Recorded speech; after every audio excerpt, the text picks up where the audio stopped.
I finally bought my own apartment after years of working and saving. My sister said it was too good for me. I brushed it off until she planned a family intervention to force me out, so I called the police. I'm 29 and I've been dealing with what I now realize is verbal abuse disguised as humor from my younger sister Jennifer, 27 female, for years. It all came to a head when I finally moved into my dream apartment 6 months ago. Let me give you some background. Jennifer and I grew up in a middle-class family where she was always the golden child. Straight A's, popular, the whole package. I was the quiet one who spent too much time reading and playing video games. Our parents, David and Patricia, always laughed at Jennifer's witty observations about me calling her their little comedian. What they called wit, I now recognize as years of subtle put-downs that chipped away at my self-esteem. I worked my ass off after college, landing a job as a software developer at a tech startup. After 5 years of saving and careful planning, I finally bought a 2-bedroom apartment in a nice part of the city. It's nothing extravagant, just a clean, modern space with hardwood floors, big windows, and a view of the park. I spent months choosing furniture, artwork, and decorations that reflected my personality. For the first time in my life, I had a space that was truly mine. The first time Jennifer visited, she walked in with our parents for what was supposed to be a celebratory dinner. Her initial reaction was a long, dramatic sigh, followed by, "Well, this is certainly ambitious for someone like you, Michael." Our mother laughed. Our father chuckled and ruffled my hair like I was still 12. Throughout dinner, Jennifer kept making comments. "This dining table is gorgeous. Shame it's wasted on someone who probably just eats takeout." When I showed them my home office with its carefully organized bookshelves and dual monitor setup, she smirked and said, "Look at you pretending to be a real adult. How cute." Every single remark was delivered with that same patronizing smile, and every single time our parents treated it like comedy gold. The thing is, I'm proud of what I've accomplished. I worked hard for this apartment. I chose every piece of furniture with care. I even took an online interior design course to make sure everything flowed together. But sitting there watching my family laugh at Jennifer's jokes, I felt like that awkward teenager again, the one who was never quite good enough. After they left, I found myself second-guessing everything. Was my apartment too nice for someone like me? Was I just playing pretend? It took me days to shake off that feeling, and I realized this pattern had been going on for years. Every achievement, every milestone, every small victory was met with Jennifer's cutting humor and our parents' enabling laughter. Last week was the breaking point. Jennifer texted saying she wanted to bring her friend Emily, who's an interior designer, to see my place. I thought maybe she was finally being supportive. How naive could I be? They showed up unannounced on a Saturday morning while I was still in my pajamas drinking coffee. "Oh, good, you're awake," Jennifer said, breezing past me with Emily in tow. "I told Emily about your situation and she agreed to help out of pity. Isn't that sweet?" I stood there, coffee mug in hand, trying to process what was happening. Emily looked uncomfortable but followed Jennifer as she started critiquing every single thing in my apartment. "This couch is too sophisticated for Michael. He needs something more basic. And these art pieces, please. He probably just bought whatever was on sale without understanding what they mean." The worst part was that she was live streaming the whole thing to our family group chat. I could see the notifications popping up on my phone, laugh emojis from Mom, Dad saying, "Jenny's so funny." My aunt chimed in with, "She's just trying to help." I finally found my voice. "Jennifer, stop. This is my home, and I don't need your help or your friend's pity." She rolled her eyes. "Oh, please. We both know you're in over your head here. This apartment is too good for you and everyone knows it. I'm just being honest." How many times had I heard that excuse? Jennifer's just being honest. She tells it like it is. "You're too sensitive, Michael." I asked them to leave. Jennifer made a big show of being hurt that I was rejecting her help, but they finally left. Within minutes, my phone was blowing up. Mom called upset that I had been rude to my sister when she was just trying to help. Dad texted saying I should apologize for overreacting. Various relatives weighed in, all taking Jennifer's side. I spent the rest of the day in my apartment looking around at everything I had built for myself. Every piece told a story. The vintage lamp I found at an estate sale, the abstract painting I bought from a local artist whose work spoke to me, the shelves I built myself to display my collection of first-edition science fiction novels. This wasn't some fake life or me playing pretend. This was me, authentically me, creating a space where I could finally breathe. But the doubt creeps in. Maybe I am too sensitive. Maybe Jennifer is just trying to help in her own twisted way. Maybe I should just laugh along like everyone else does. It would certainly be easier than constantly feeling like I'm the problem for not finding emotional abuse amusing. I don't know what to do. Part of me wants to cut contact, but that would mean losing my relationship with my parents too, since they clearly don't see anything wrong with Jennifer's behavior. Part of me wants to confront them all, but I know how that will go. I'll be labeled as dramatic, unable to take a joke, too sensitive. For now, I'm sitting in my too-good-for-me apartment, trying to remind myself that I deserve good things, that working hard and achieving success doesn't mean I'm pretending to be a real adult, that wanting a nice home isn't ambitious for someone like me. But damn, it's hard when your own family thinks you're a joke. Update 1 2 weeks later. Well, the situation has escalated in ways I didn't expect. After my post, I took some time to reflect on the advice I received and decided to try setting boundaries with my family. I sent a carefully worded message to our family group chat, explaining that while I appreciate humor, comments about my apartment and life choices were hurtful and I'd appreciate if they stopped. The response was predictable. Jennifer immediately replied with face with tears of joy, face with tears of joy, face with tears of joy. Someone's sensitive today. Mom added, honey, you know your sister doesn't mean anything by it. Dad just sent a gif of someone rolling their eyes. But here's where it gets interesting. Jennifer started what she calls her helpful suggestions campaign. Apparently, my boundary setting was interpreted as a cry for help, and she's taken it upon herself to guide me toward more appropriate living arrangements. She's been sending me Zillow listings daily, not for nice apartments. Oh no. She's sending me studio apartments in sketchy neighborhoods, always with comments like, this seems more your speed or found the perfect place for you. Even has bars on the windows to keep you safe from the big scary world. Last Tuesday, she showed up at my building with printed listings. The security guard called up to ask if I was expecting her. I said no, but she somehow convinced him she was there for a family emergency. She knocked on my door for 15 minutes while sliding printed apartment listings under it. Each one had handwritten notes. This one's only 400 square feet. Perfect since you don't have friends to entertain. Look, this one's next to a McDonald's. Convenient for your sophisticated palate. Ground floor with no view. Ideal for someone who doesn't appreciate aesthetics. Anyway, I didn't open the door. I sat on my couch listening to her eventually give up and leave, then collected the papers. Part of me wanted to laugh at the absurdity, but mostly I felt tired, exhausted by the constant need to defend my existence. The next day, she recruited our cousin Ashley to her cause. Ashley, who's always been Jennifer's flying monkey, started texting me about how she heard I was struggling with adulting and maybe I should consider Jennifer's suggestions. She just wants what's best for you, Ashley wrote. Not everyone can handle nice things. I blocked Ashley. Then came the family dinner invitation. Mom called, not texted, which meant she was serious. We need to have a family discussion about your situation, she said. When I asked what situation, she sighed dramatically. Jennifer's worried about you, honey. We all are. This apartment thing we think you might be in over your head financially and too proud to admit it. I tried to explain that I was fine financially, that I had budgeted carefully, that I even had a healthy emergency fund. Mom cut me off. There's no shame in admitting you made a mistake, Michael. Jennifer found some lovely, modest places that would be much more suitable. Suitable. That word stuck with me. Suitable for whom, for what they think I deserve. I declined the dinner invitation. This led to my father calling me stubborn and ungrateful. He actually said, your sister is taking time out of her busy schedule to help you, and this is how you repay her. The thing is, I started documenting everything, every text, every listing, every comment. I have a folder now titled Evidence of Crazy, because when I look at it all together, the pattern is undeniable. This isn't concern or help or even misguided humor. This is a coordinated effort to make me feel small, to put me back in what they consider my place. Yesterday, I ran into my neighbor Robert while getting mail. He mentioned that a young woman had been asking about me, claiming to be my sister, and expressing concern about whether I could afford to live here. She apparently told him she was worried I was living beyond my means and asked if he'd noticed any signs of financial distress. Robert, bless him, told her that I seemed to be doing just fine and perhaps she should mind her own business.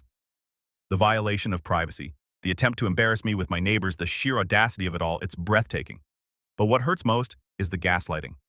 When I confronted Jennifer via text about talking to my neighbors, she responded with, I'm just looking out for you. Sorry for caring, followed by a face with rolling eyes, then immediately messages in the family chat about how I'm attacking her for being a concerned sister. I've started looking into therapy, not because I think I'm crazy, but because I need strategies to deal with people who are actively trying to make me feel that way. I need to learn how to maintain my sense of reality when my entire family is committed to distorting it. My apartment has become my sanctuary now more than ever. Every morning I make coffee and stand by my window looking out at the park, reminding myself that I earned this view, that I deserve this space, that no amount of helpful suggestions can take away what I've built for myself. But I'd be lying if I said it wasn't wearing me down. Update 2, 1 month later. The situation has reached levels of absurdity I couldn't have imagined. After weeks of Jennifer's helpful suggestions campaign failing to make me move to a studio apartment in a bad neighborhood, she decided to escalate to what I can only describe as guerrilla interior design warfare. It started 3 weeks ago when she announced in the family group chat that she had arranged for a consultation with not 1 but 3 interior designers as a birthday gift for me. My birthday was 4 months ago.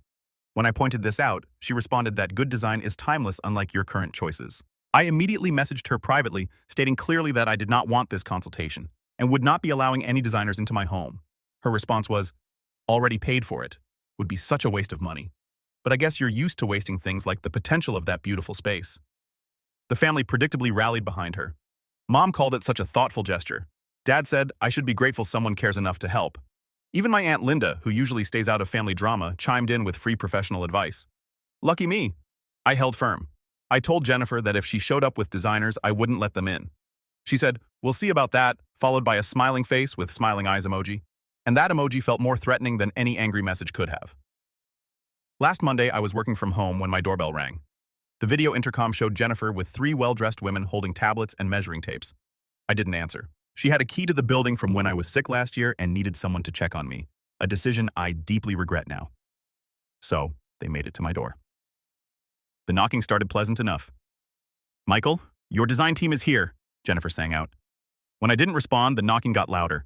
Then came the running commentary, clearly for the benefit of the designers. He's probably embarrassed about the state of things in there. Michael's always been insecure about his taste. I've been trying to help him for months, but he's too proud. His place looks like a bachelor pad trying too hard to be sophisticated. I put on noise-canceling headphones and tried to work, but I could still hear muffled voices in the hallway. This went on for 45 minutes. Finally, building security came up because other residents had complained about the noise. I watched on the intercom as Jennifer tried to explain to the security guard that this was a family intervention, and she was concerned about her brother's living situation. The security guard who had seen Jennifer's antics before told her she needed to leave or he'd call the police. As they left, I heard one of the designers say, "This is the most uncomfortable job I've ever taken.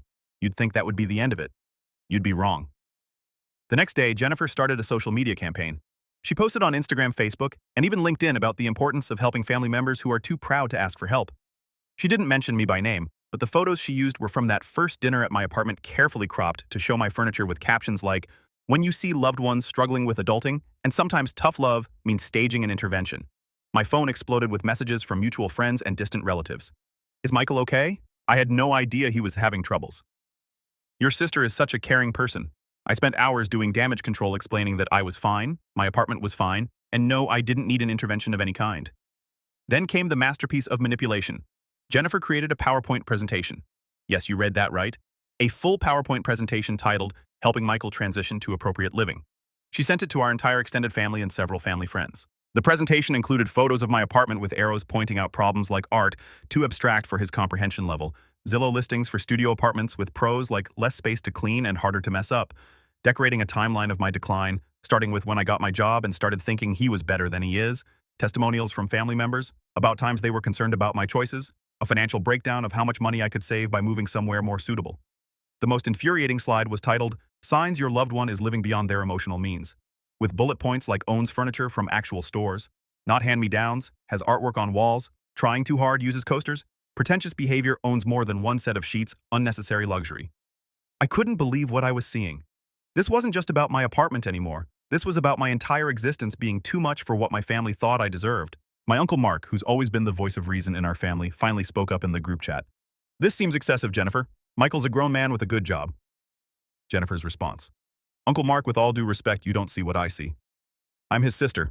I know when he's in over his head." The presentation made its way to some of my coworkers through LinkedIn. My manager pulled me aside to ask if everything was okay at home. I had to explain that my family was complicated. He looked at me with such pity that I wanted to crawl under my desk. But here's where things took an unexpected turn. One of the interior designers from Jennifer's ambush attempt reached out to me privately. Her name is Sarah, and she was mortified by the whole situation. She said she had no idea what she was walking into and wanted to apologize. We had coffee, and she told me that in her professional opinion, my apartment was beautifully decorated and showed a clear personal aesthetic and attention to detail. She also told me that Jennifer had been bad-mouthing me to them for the entire car ride, saying things like, "He's always been the family disappointment, and we're just trying to help him face reality." The other designers were so uncomfortable, they refused Jennifer's payment and left negative reviews on her profiles. This validation from a stranger, a professional in the field Jennifer was using as a weapon against me, meant more than I can express. Sarah even offered to write a statement about my apartment's design if I ever needed it for whatever family insanity might come next. I've started seeing a therapist who specializes in family dynamics and emotional abuse.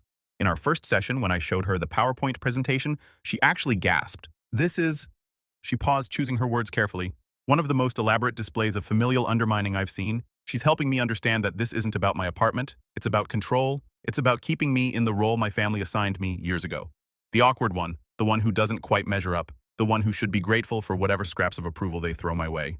I've changed my locks-informed building security that Jennifer is not to be allowed up without my explicit permission, and I'm looking into legal options for harassment because that's what this is, harassment. My apartment remains my sanctuary, but now it's also become my battleground. Every day I stay here, every day I wake up in my too-good-for-me bedroom and make breakfast in my trying-too-hard kitchen is a small act of rebellion. I'm done trying to make them see reason. I'm done explaining myself. I'm done feeling guilty for building a life they didn't expect me to have. But I'm not done fighting for it. Update 3, 3 months later.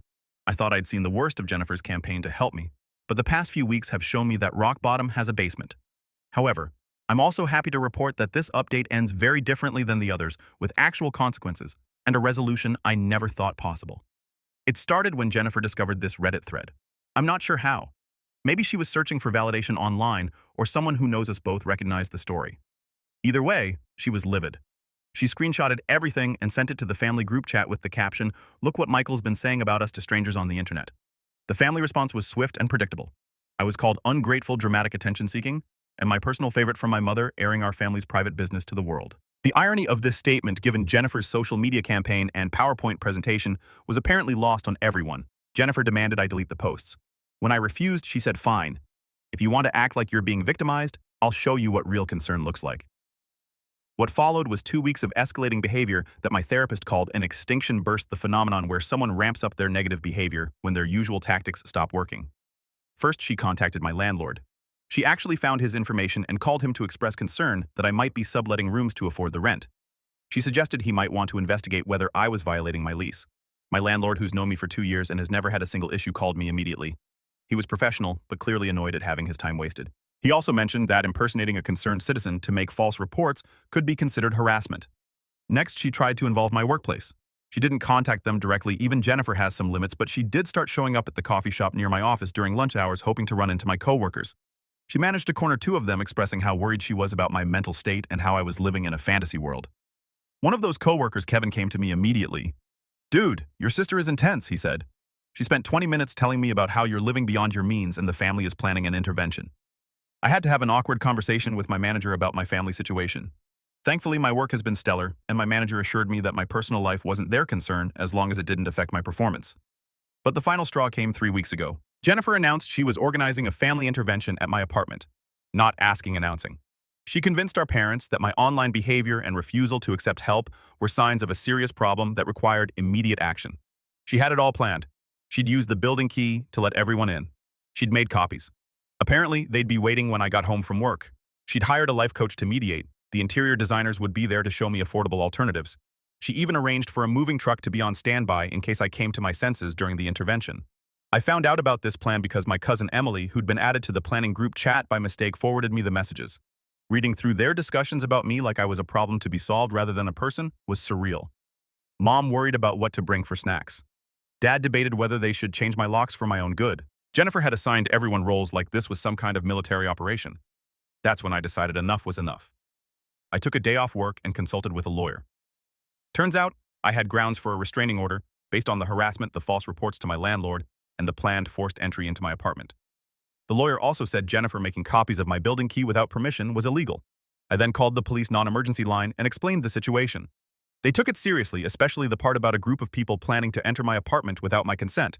They said it sounded like planned breaking and entering family or not. On the day of the planned intervention, I wasn't at work. I was at home with my lawyer, 2 police officers, and my landlord, who was there to change the locks. I also had Sarah, the interior designer, who'd reached out to me there as a witness to Jennifer's previous behavior. At 5:30 p.m., right on schedule, I watched on my new security camera as Jennifer led a parade of family members to my door. She tried her key. It didn't work. The confusion on her face was almost comical. She tried again. Then she started knocking. "Michael, open up. We know you're in there." I let her knock for exactly 2 minutes, my lawyer's suggestion, before opening the door with the chain on. The look of triumph on Jennifer's face morphed into shock when she saw the police officers behind me. "What's going on?" she demanded. The officer stepped forward. "Ma'am, we've been informed that you're attempting to enter this residence without permission. We need you and your group to leave the premises immediately." The family erupted. Mom started crying about how I was doing this to hurt them. Dad accused me of being manipulative. The life coach looked like she wanted to disappear into the floor. The interior designers, different ones this time, were already backing away. Jennifer, though, doubled down. "This is my brother. I have every right to help him. He's clearly having some kind of breakdown." My lawyer stepped into view. "Actually, Miss Jennifer, you don't have any right to enter his home without permission. We have documentation of your harassment over the past several months, and if you don't leave immediately, we'll be filing for an emergency restraining order." That's when Jennifer made her biggest mistake. She lunged forward, trying to push past me into the apartment. The officers immediately intervened, and she was arrested for attempted breaking and entering and assault. The family watched in stunned silence as Jennifer was led away in handcuffs, screaming about how I was ruining everything and needed help. The life coach muttered something about not being paid enough for this and left. The interior designers were already gone. My parents stood there looking between me and the police car driving away with their daughter. Finally, my mother spoke. "How could you do this to your sister?" "I didn't do anything to her," I said, finding my voice steady and calm. "I just stopped letting her do things to me." My father started to speak, but my lawyer cut him off with information about the restraining order we'd be filing and a warning about further harassment. They left looking older and smaller than I'd ever seen them. The restraining order was granted. Jennifer was given community service and mandatory therapy. She's not allowed within 500 feet of me or my home. The family is split. Some think I went too far. Others, like Uncle Mark and Cousin Emily, have reached out to say they're proud of me for standing up for myself. My parents haven't spoken to me since that day. They communicate through other family members saying they'll talk to me when I apologize to Jennifer and get help for my issues. I've made peace with the possibility that that day might never come. My apartment is quieter now. The constant anxiety about when Jennifer might show up or what new scheme she might concoct is gone. I've been working with my therapist on understanding why my family needed me to stay small, why my success threatened them so much. Last week, I hosted a dinner party for some friends and coworkers. As I watched people enjoying themselves in my space, complimenting my home, treating me with respect and genuine friendship, I realized something. This is what normal feels like. This is what I'd been missing. Jennifer was wrong. This apartment isn't too good for me. If anything, I'm finally growing into the person who deserves it, someone who sets boundaries, stands up for himself, and doesn't apologize for building a good life. The family WhatsApp group still exists, but I've muted it. Sometimes I look at it, see them discussing Jennifer's unfair treatment or my cruelty, and I feel a twinge of sadness. But then I look around my apartment, my sanctuary, my achievement, my home, and I remember that the price of their approval was always going to be my self-worth. That's a price I'm no longer willing to pay. Final update, 6 months later. I wasn't planning on updating again, but something happened last week that felt like the perfect epilogue to this whole saga. I was at the farmer's market enjoying a Saturday morning when I heard a familiar voice. My stomach dropped as I turned to see my mother, Patricia, standing a few feet away. She was alone, looking older and tired in a way I'd never noticed before. We stood there for a moment, frozen in time. Then she spoke. "Hello, Michael." "Hi, Mom." She glanced at my bags. "Fresh flowers, artisan bread, some fancy cheese I'd been wanting to try." "Shopping for your apartment?" "Yes." She nodded slowly. "I drove by it last week. Your building. It really is in a nice area." I didn't know what to say to that, so I just waited. "Your father doesn't know I'm here," she continued. "He's at golf. I just needed some air." We moved to a nearby bench, sitting with careful distance between us. For a few minutes, we just watched people pass by, families, couples, dogs, normal life happening around us. "Jennifer's been in therapy," she said finally. "Court-ordered, but still. She's been saying things about how we treated you growing up." I remained silent. "The therapist wanted to do a family session. Your father refused, said there was nothing wrong with how we raised you both. But I've been thinking." She trailed off, twisting her wedding ring. "Did we really make you feel like you weren't good enough?" "Yes," I said simply. "You did." She flinched but didn't deny it. "Jennifer was always so bright, so confident. You were quiet. And I guess we thought you needed toughening up. We thought her teasing would help you come out of your shell. It wasn't teasing, Mom. It was cruel." And you laughed along. Tears were rolling down her cheeks now. "I know. I mean, I'm starting to know. The therapist, she showed us videos about family dynamics, about scapegoating, about abuse. That word hung between us, heavy and final. Your apartment," she said suddenly. "Jennifer showed us pictures from that first dinner. She made fun of everything. But I remember thinking how nice it looked, how proud you must have been. And instead of saying that I laughed when she called it too good for you, why, I asked, genuinely curious. Why was it so hard to just be happy for me? She was quiet for so long I thought she wouldn't answer, because if you didn't need us to tell you who you were anymore, what was our role? If you weren't our awkward Michael who needed guidance, who were you? Who were we?" It was the most honest thing she'd ever said to me. "I'm still Michael," I said. "I'm just not the version of Michael you created. I'm the version I chose to be." We sat there for another few minutes. She asked about my job, my friends, my life. I gave short but honest answers. When she stood to leave, she paused. "I'd like to see your apartment again someday. Really see it this time, without Jennifer, without your father. Just to see what you've built." "Maybe someday," I said, and I meant it. "But not yet." She nodded, understanding. "I'm proud of you," she said quietly. "I know that doesn't fix anything, but I wanted you to know." After she left, I sat on that bench for a while longer, processing. Then I went home to my apartment, my beautiful, perfect for me apartment, and arranged the flowers I'd bought in a vase on my dining table. My therapist says healing isn't linear. Some days I'm angry, some days I'm sad. Some days, like that day, I feel something like hope. Not hope for reconciliation necessarily, but hope that maybe, just maybe, some people can grow. Jennifer's restraining order is still in effect. She's blocked on everything, and I hear through the family grapevine that she's struggling with the idea that her behavior was wrong. My father still refuses to acknowledge any wrongdoing. Some family members have quietly reached out to rebuild connections. Others maintain I'm the villain, but here's the thing, I'm okay with all of it. My life is full now. I have friends who celebrate my wins instead of diminishing them. I have a therapist who helps me navigate the complicated emotions. I have a home that reflects who I am not, who others think I should be. Last month, I got promoted to senior developer. My first thought wasn't what will my family say, but I earned this. That mental shift, that freedom from seeking approval that was never going to come, that's worth more than any apartment. To anyone reading this who's dealing with similar family dynamics, your achievements aren't too good for you. Your happiness isn't showing off. Your boundaries aren't cruel. You deserve the life you build for yourself. And anyone who tries to convince you otherwise, even family, especially family, is telling you more about their own limitations than yours. My apartment is still my sanctuary, but now it's also just my home, a place where I live, work, laugh with friends, and exist without apology. The view from my window is still beautiful, but the view from where I'm standing in life, that's even better. Thank you to everyone who followed this journey. Your support meant more than you know during some very dark moments. I'm signing off now not because the story is over, but because it's evolved into something better, a life lived on my own terms. And yes, that life is good enough for me.